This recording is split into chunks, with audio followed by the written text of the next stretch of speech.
par rapport à son caractère. Je suis venu parler à un chrétien qui est peut-être regardé mal vu par les hommes, mal vu par les frères aussi en Christ. Mais je suis venu te dire à toi que Dieu n'a pas le même regard que les hommes. Le regard de Dieu sur toi n'est pas le regard des hommes. L'appréciation de Dieu, l'appréciation des hommes n'est pas l'appréciation de Dieu. Alléluia. Ta réputation qui est entachée à cause de quelque chose n'est rien, ne peut pas empêcher Dieu d'agir dans ta destinée. Je veux parler à quelqu'un qui m'entend. Je veux parler à quelqu'un qui me voit. Je veux parler à quelqu'un qui a foi en Dieu. Que quelque chose de nouveau va se passer. Alléluia. Parce qu'il y avait une femme dans la Bible qui a vécu ces mêmes situations. Il y a eu plusieurs personnes dans la Bible qui sont passées par des situations difficiles, mais qui ont rencontré l'éternel Dieu. Et pendant que tu es en train de lui parler, l'éternel est en train d'agir. Est-ce qu'on peut diminuer un peu le son, baisser un peu? Nous te bénissons, Adonai, notre Père, notre Dieu. Nous te rendons toute la gloire. Seigneur, tu es notre roi, tu es notre victoire. Tu es notre espérance. La Bible dit que l'espérance ne trahit jamais. L'espérance ne trahit point. Il y a un homme, il y a une femme qui veut te rencontrer au travers de la prédication. Il y a quelqu'un qui veut t'entendre, comme on t'a entendu hier, lorsque les foules étaient assemblées autour de toi. Il y avait des gens qui étaient venus pour la guérison.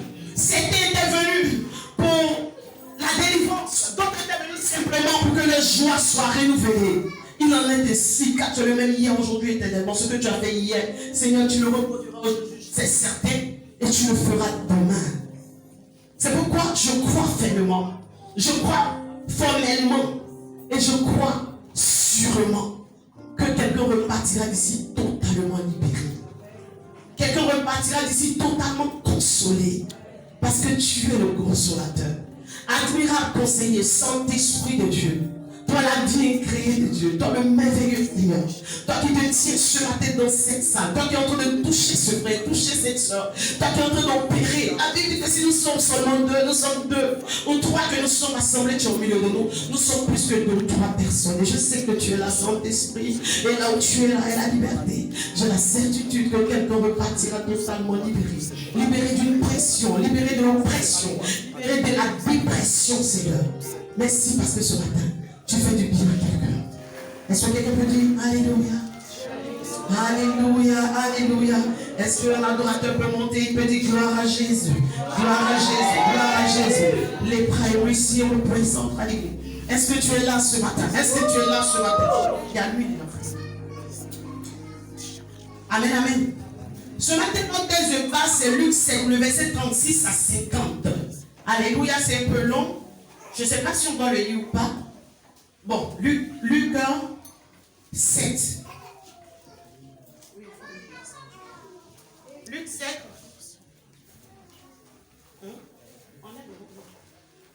Luc 7, verset 36 à 50. Je vais essayer de lire rapidement, si vous permettez. C'est ça, non? Ok. Un pharisien invita Jésus à manger chez lui. Jésus accepta. Il se rendit dans sa maison et se mit à table. Suivait une femme qui avait une mauvaise réputation dans la ville. Il faut dire une femme qui avait une mauvaise réputation dans la ville. Une femme qui avait une mauvaise réputation dans la ville. Amen. Elle avait appris que Jésus était invité. Elle se plaça derrière lui. Elle se mit à pleurer. Ses larmes coulaient sur les pieds de Jésus, qu'elle essuya avec ses cheveux. Elle les couvrit de baisers et répandit sur eux un parfum précieux. Il faut dire un parfum précieux. En voyant cela, son homme s'est dit, si cet homme était vraiment un prophète, il saurait quelle est cette femme qui le touche. Et que c'est une personne de mauvaise réputation. Jésus, devinant ses pensées, lui dit, Simon, j'ai quelque chose à te dire. Oui, maître, parle, répondit le pharisien. Il était une fois un prêteur à qui deux hommes devaient de l'argent. Le premier devait le salaire de 500 journées de travail. Le second, celui de 50 journées. Nous avons 500 journées de travail et 50 journées.